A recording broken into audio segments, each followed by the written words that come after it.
Hey, hello everyone. In this video, we are going to have some motivations for an English learner. Sometimes we are English learner, we feel lazy or boring to learn English. And today in this clip, we are going to ask for the motivations to improve our English. At first, let me introduce myself. I am Venerable Sutikta, or you can call me Han. Also, I come from Myanmar. And for me, I'm Venerable Yusaya or Albert. This is my English name. And I also come from Myanmar, Shan State of Myanmar. Yeah. And Yeah. So how about you? Could you please introduce your names or where you come from or something? Okay, my name is Jill, which is short for Gillian. I come from England, but I'm living in Chiang Mai in Thailand. Okay, the first question is, why do we use in the morning that on Tuesday meaning? In there are simple rules to remember that.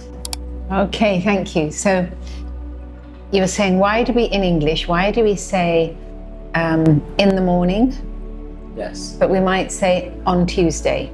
Yes. Yes, why do we say in for one, but on for the other? Is that right? Yes. Okay. Well, in, on, at, but, through, under, they're all examples of what we call prepositions. And prepositions are little short words.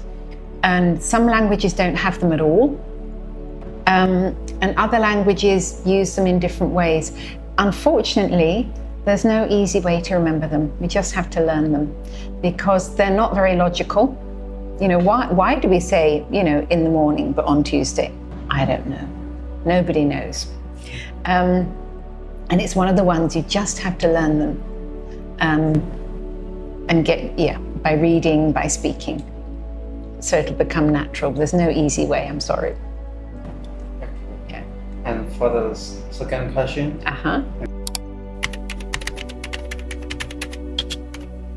Yeah.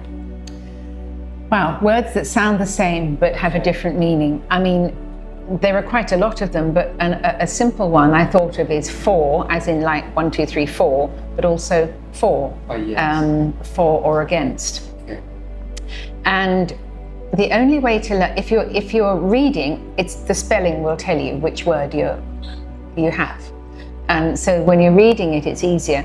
When it's speaking, the only way to know is by what we call the context. What does the rest of the sentence mean? So, for example, I have 4 brothers.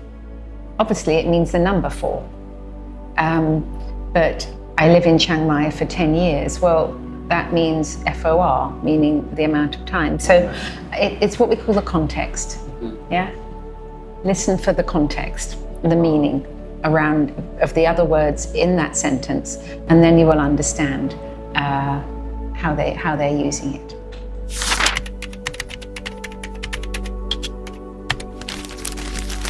Oh my, past tense, and what was it? Past tense, verbs, things like that. Yes. Yeah. That's right. Is this when you're speaking? Are you thinking particularly? Yes. Or writing? It's the writings. Again, these are difficult things, so you learn them one way. You probably learn your grammar, but then it's learning to apply it. Reading in English, reading good English will reinforce all the time correct English patterns. Now, so be careful what you read, because some of the stuff may not be particularly good English. A lot of the stuff on the internet's some of it's good, some of it's not good. So I encourage you, if you can, to read some literature, English literature, not too complex. So you're getting good English, and then you get to see it used correctly. The other way is to listen, but listen to native speakers. Because again, living in Thailand, we don't have as many tenses in Thailand. We just don't. It's not as complicated. So listen to native speakers, and that will help. So you need to hear it being used correctly and read it being used correctly. And that way it will reinforce those patterns in your brain as you learn. okay. So I'm trying to improve my fluency. So do you have any tips for thinking in English? instead of translating in my head. Right, how to think in English rather than think in your native language Yes. and translate. Oh gosh, this takes time. Okay. And if you're around people who are in your native language, probably you will keep thinking in your native language. Okay. I've heard people say they start to think in English usually when they're either in an English-speaking country or they're in a place where everybody's speaking English all the time. So they switch over. But if you're with people from your own country, it's much harder. That's why to learn any language, it's easier to go where you're just surrounded by people speaking that language. And then your brain kind of gets used to it.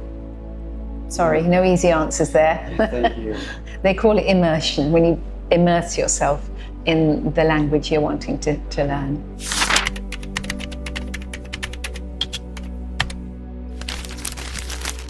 So this is using what type of English? Formal English or informal English? Yes. Okay. In general, I would say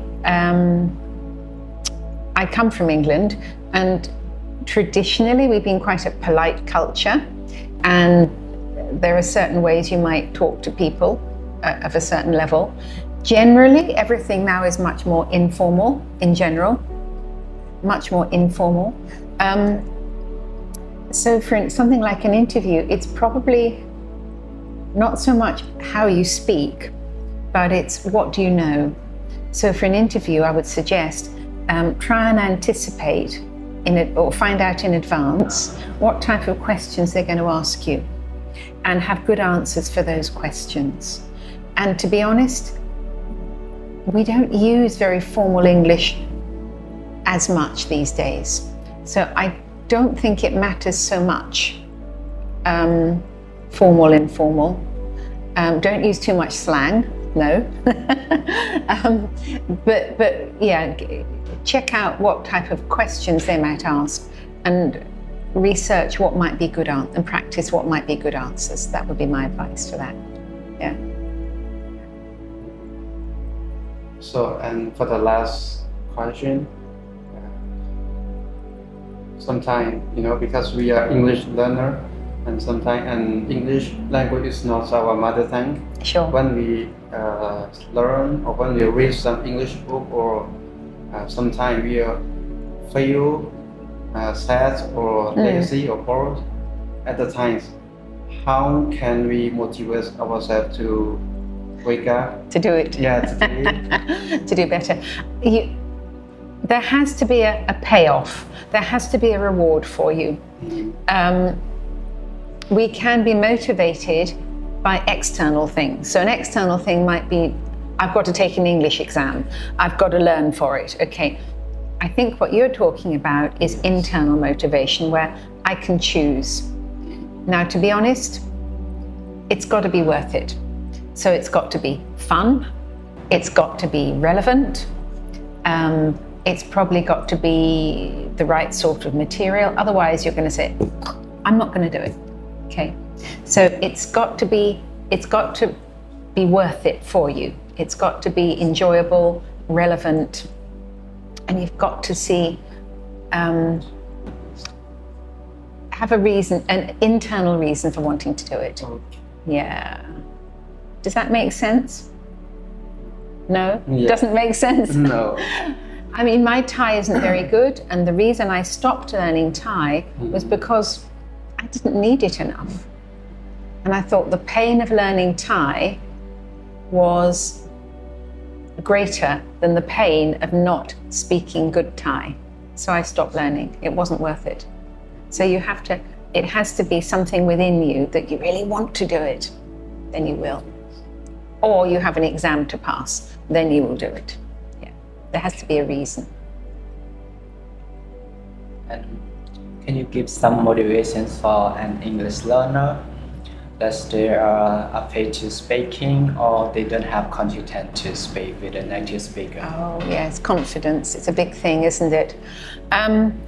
Honestly, I think it's always going to be a bit difficult. And it's just about pushing through that barrier. You can always ask people, may I talk to you in English? May I practice my English, please? Some people will say yes. Some people will say, no, too busy. Yes. That's okay. Yes. Unfortunately, you just have to push through the fear and want to connect with that person. Yeah. So we all wish all of you the real fun to get some knowledge or some motivation from our clinic with the special teachers they give us. Thank you very much. Thank you very much. Thank you. Thank you so much. You say goodbye to me. Goodbye. Goodbye. You.